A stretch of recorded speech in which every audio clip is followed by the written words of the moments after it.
With Memorial Day and the rest of the summer right around the corner, I am loving creating patriotic DIYs for the season.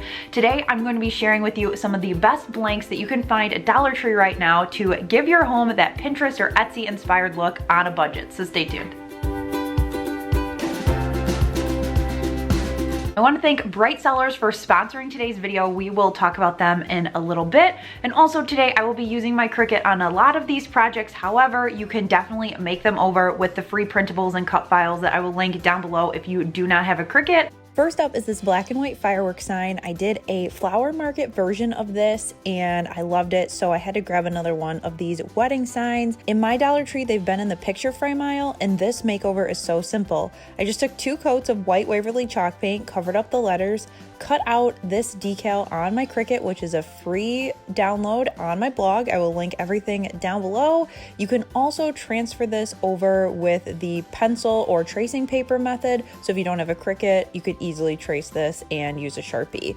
But it's so cute. It definitely goes really well with my recent projects that I made in my recent Patriotic video, which I will link for you down below as well. And it is super fun, and it looks like something you might pick up at Kirkland's. Dollar Tree has come out with some new mugs, at least new to me, and when I saw these, I thought they screamed patriotic. So I grabbed a red, white, and blue soup mug, and for the blue one, I just cut out some hearts from Cricut Design Space and weeded them out just as little stickers. Then I just peeled them directly off of my backer sheet and stick them all around my blue mug. There's no rhyme or reason. I didn't try to put them in order. I just wanted them to be kind of scattered throughout the mug. And then the red one is just as easy. I cut out some strips just by creating long skinny rectangles in Cricut Design Space. And then I went through and stuck 3 of them. I just did it by hand, and the vinyl is permanent, but it also doesn't stick down super quick. So I was able to peel it up and kind of straighten everything. And this set is going to be awesome for my tier tray setups. Look how cute they look with either firecrackers in them or some of the Dollar Tree paper straws. And this third mug is so farmhouse, but I love it so much. It is this cow, and this file I got as a download as part of a bundle that I got on Design Bundles. It was on sale. I got a ton of files for $2.50, so I will link that down below if you're interested in getting this file. And then I just go through with a large piece of transfer tape and end up stacking it all as one decal to stick it onto my mug. Different people have different processes that they like to do, but I just like to make one decal, stick it onto my mug, and call it a day. Now, even though it was a grooved surface, it stuck pretty well. I didn't have to do any trimming to get it to stick, but I'm obsessed with this. This set is seriously my favorite, and I cannot wait to decorate with these this summer. Another file from that $2.50 grouping that I got is this one for these small little signs, and I absolutely love this. So I grabbed these little signs that pop out, and I just grabbed a couple SVGs, cut them out the same way with my Cricut. You could also transfer these again as a printable. I live in Illinois, we're the land of Lincoln, and so you'll notice a theme in this video. I like to put Abraham Lincoln on a lot of things, and so I went through and just glued down my signs so that they stuck, but I did a Let Freedom Ring, and also that was 407 years ago, which I don't know if I'm lame, but I just got a kick out of that, so I decided to put it on a sign. Before we do the next project, let's talk a little bit about Bright Cellars, who are sponsoring today's video. Now, I love a good glass of wine, but I don't have the knowledge to know what's good or not, so typically I stay in my lane, I buy the same kinds of wines, and I don't branch out because I'm afraid that I'll get stuck with something I don't like. And for that reason, I am loving Bright Cellars monthly subscription boxes because they take all of that guesswork out of it for me. To start, you just need to take a 7-question quiz. It's really fast, and then their cool algorithm can learn what types of wines would suit your palate the best. After each box, you then review the wines that you get, and that continues to feed the algorithm to make sure that each box is better than the last. After that, you're done, and they shipped it right to my door. It's super convenient, and I am super excited to crack this open, shall we? So according to my quiz and my feedback last time, these 4 wines are what I'm guaranteed to like. And it's super great for commitment phobes like me who are afraid of trying new things, because if you don't like a wine, Bright Cellars will send you a replacement in your next box. So I typically like red wines. I got 3 red wines and 1 white wine. I am so excited to try these. I'll have to figure out which one to crack open. All Bright Cellars boxes also come with wine cards, and I like these because they educate you on different pieces of wine knowledge. So the wine's origin, suggested pairings, and it also tells you what a suggested serving temperature should be, which is so helpful. Bright Cellars has an exclusive deal for my viewers. You will get 60% off your first 4 bottle box, so you'll get 5 bottles, 60% off. All the information you need is down in the description to claim that offer. So I ended up uncorking the last room, which is a red blend from California. One of the pairing suggestions is a weekend movie night, which is one of my favorites, so I decided to try this first. I personally think wine tastes better when it is in a fun glass, so let me show you how I made this Abraham Lincoln cup for my wine. So I have had this mug from Dollar Tree for a couple months now. I grabbed it because I thought it was cute, but I was not sure what I was going to do with it, and this is the perfect project. So the first step was to measure to make sure my stencil was the right size. Now, if you don't have a Cricut, you can use other stencils. I've seen people do this with the Chalk Couture stencils. You could also get stencils from Hobby Lobby, Dollar Tree. There's a ton of different options. I decided to cut mine out on my Cricut to the size of my cup. And then I weeded out the letters instead of weeding out the outside like you would typically do. So here you can see that it's clearly a stencil. So once that was stuck, I weeded Abe Lincoln and stuck him on the front.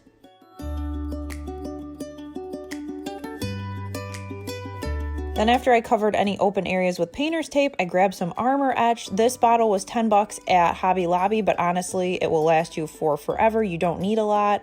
You can take a regular brush and just paint it on. You just want to make sure that you're caking it on so the solution can kind of eat into your glass and etch it. So once it sat for the 3 to 5 minutes that it said on the package, I ran it under warm water without rubbing it at first just to get the chunks off.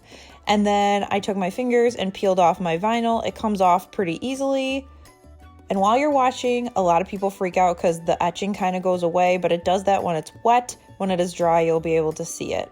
So here is what my cup looks like. It's super hard to get it on camera, but I love that it's kind of an understated Abraham Lincoln with America on the side. You could use this for drinking wine like I did. You could put a fun lemonade in there, or you could add some fun patriotic straws like I did. These are from Dollar Tree.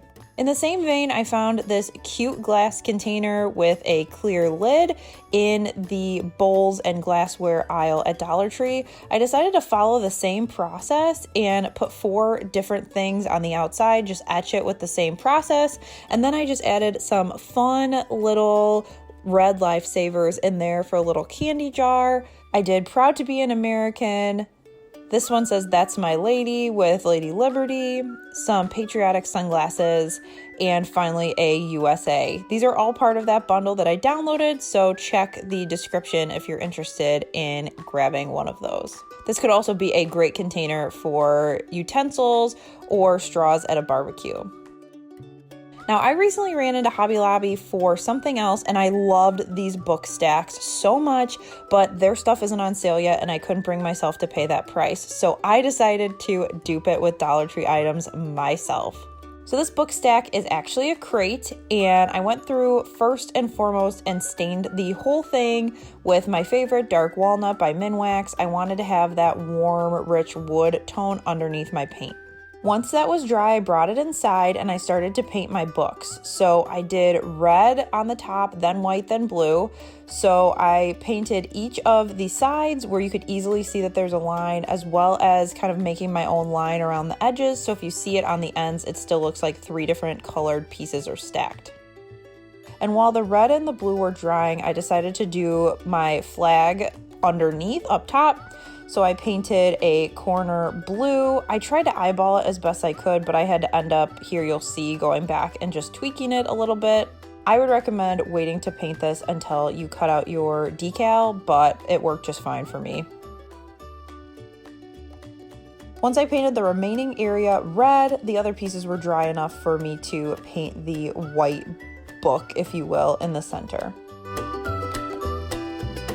Then once that was dry, I ended up using the flag file that's in that design bundles pack, but you could download one from Google Images, and you want to weed this essentially backwards. So measure your box, make sure you get it down to like the 7/16 of an inch. That's how you get it flush.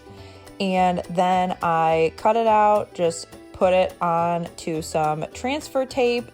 All the transfer tape I'm using today is from Expressions Vinyl. I really love it and I would recommend it, so I will link that down below. So here's why it's important to get your sizing right, because then when you stick it on the top, it's going to be flush with your little box, and then it's going to look like you just put it on the top.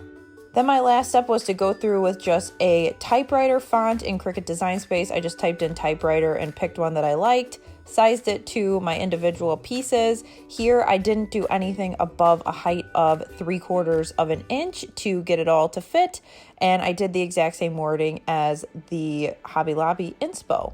Now, because my letters were a little too long, I tied my jute twine the opposite direction, but that doesn't bug me at all.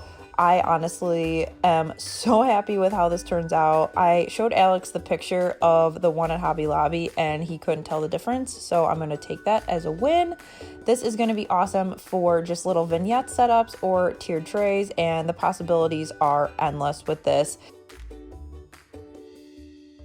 I love finding sayings that resonate with me, but that I don't see on a lot of things at the store, and this Ronald Reagan quote was exactly that. I have a ton of these signs because you guys know I'm obsessed with them, and I purchased a few, and so I decided to try something different here and do a wood slat sign without the pennant at the bottom. So I needed 10 of these painter sticks, which is a $1 pack at Home Depot. And I laid them out, measured where they needed to go, and then just trimmed the edges at the bottom. Then I took my miter box and saw and just chopped down pieces so that they were flush with each side of the sign. This was a pretty quick process, pretty easy to do.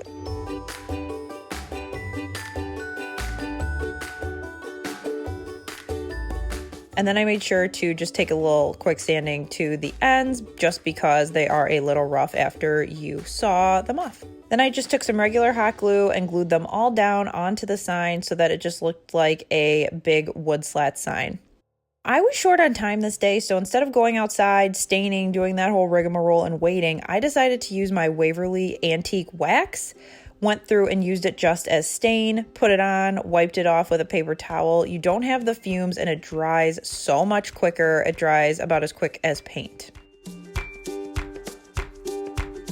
Then I just took some white vinyl and cut out this Ronald Reagan quote that resonated with me.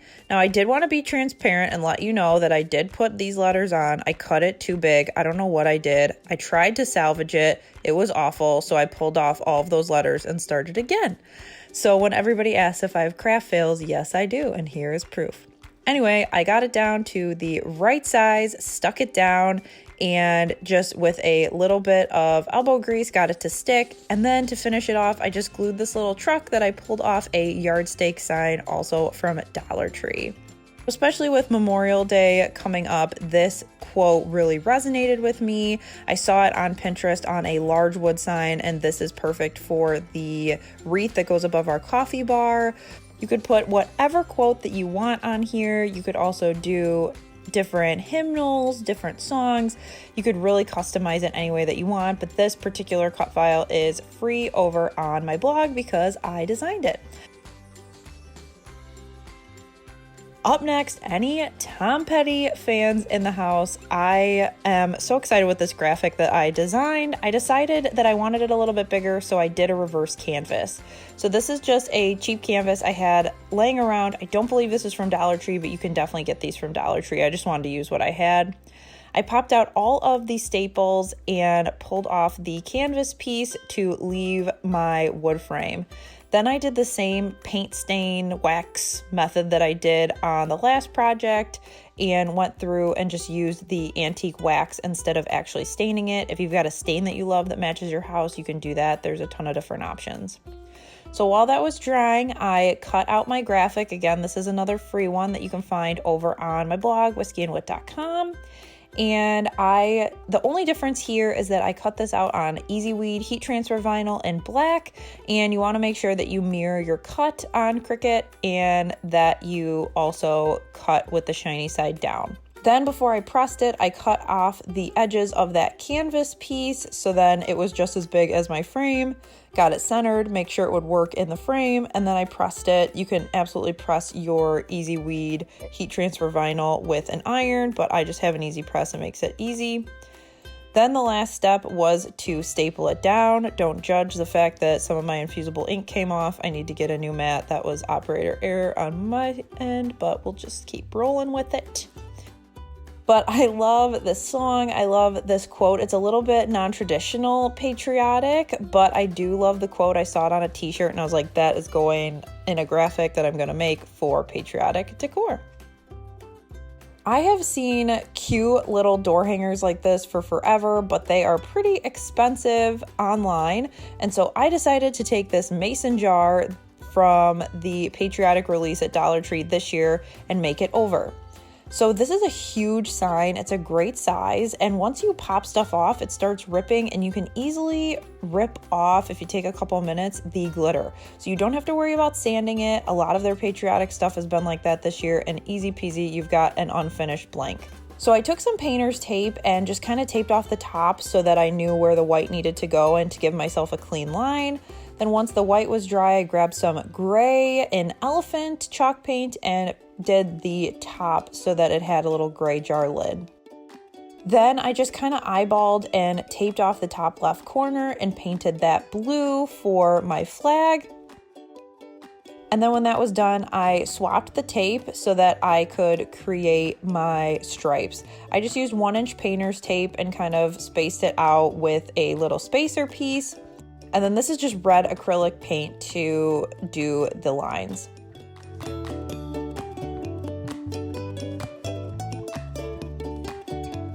Now this is a craft fail on my part, but I wanted to share so you could learn from me. The painter's tape definitely ripped up some of the sign. However, I was easily able to go in and fix it. So I just wanted to forewarn you. I wouldn't say don't use the painter's tape, but like if it rips up, like don't freak out, you can fix it. But just wanted to share that with you there.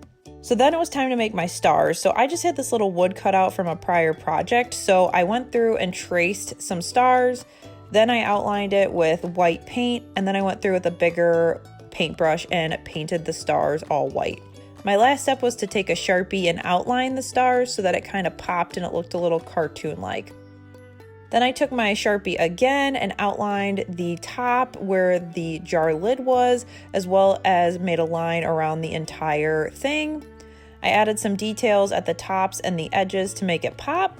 And then it was time to just complete the look with the word welcome. Now, because I ripped the paint off before, I didn't want to do that again. So instead of traditional transfer tape, I just used a thin piece of painter's tape. That helped me pick up my word, especially because it was in script font. And then I was able to just stick it down. I've got that word also in my collection of stuff for you to free download on my blog. Then I just took some ribbon, tied it up in the center to make a little poof, just some patriotic colored ribbon I had on hand. I added back in my little metal star that I popped off in the beginning, and I am loving this door hanger.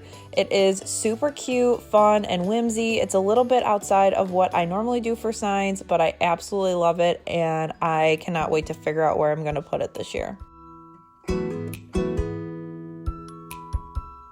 And finally, you didn't think we'd get out of here without some buffalo check, did you? Well, we're going to make over another one of my favorite pennant signs. This time, we are going to make sure that we sand off any of the glitter on the words before we get started, and then give the whole thing 2 coats of white chalk paint.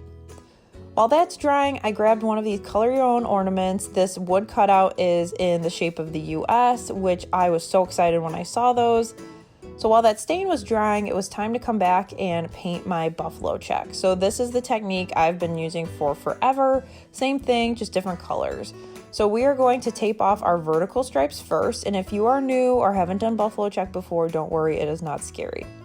So to do your stripes, you're going to want a color that's a little bit lighter than your main color. So for this case, it is a darker blue. So I mixed that blue with a little bit of white to give it this sky blue color.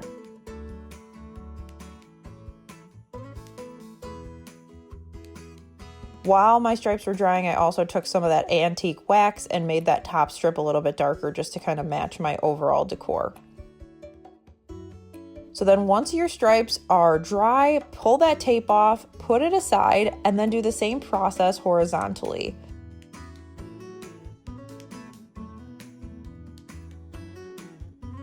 And then before you paint again, this is my trick. Take a utensil and mark where your white stripes are, because you're going to want to put that tape back in a minute, and if you don't, you're not going to know where to put it. So once you have those marks, go back with that same light blue color and do your horizontal stripes. Now, as you can see, those X's are going to be your guide once this dries, because that's how you're going to make the actual buffalo check pattern. So once that dries, go back with that same tape and stick it back where those lines tell you to put it. Then go through with your blue, so this is my darker blue, and paint the squares that are exposed. That's how you are going to get your overlapped lines and your buffalo check. I tend to rip off my tape when it's still wet, just because then it doesn't give it time to cure down and rip off. And if you have any imperfections like I do here, just go through and touch it up with a smaller brush. Then to finish off this look, I just took some red vinyl and cut out another free file I will give you guys over on my blog. This one says from sea to shining sea. I curved it so it looked kind of like a circle shape around my wood cutout of the US. I stuck down my letters and then I glued down my US wood cutout just to make sure that everything was in the right spot, because I knew if I glued it down, I'd have an issue. It's also nice to stick it on something with some buffalo check because it makes it a lot easier to line it up. I love the blue and red combo on this. Also, a lot of my Patriotic stuff is primarily red colored, so I liked that this was an option here to do the lighter, more fun, summery blue. I love this sign, and now I have to decide which one will stay here permanently. Thanks so much for watching. As always, let me know down in the comments your favorite project. I hope you found some inspiration for the red, white, and blue Patriotic season that is coming up. I would love to see those as well. Be sure to tag me on social media. All of my handles are down in the description. Also, while you're down there, be sure to check out the Bright Cellars information, that exclusive deal, 60% off. And I hope you have a great rest of your day. Cheers! I'll catch you in the next one. Bye!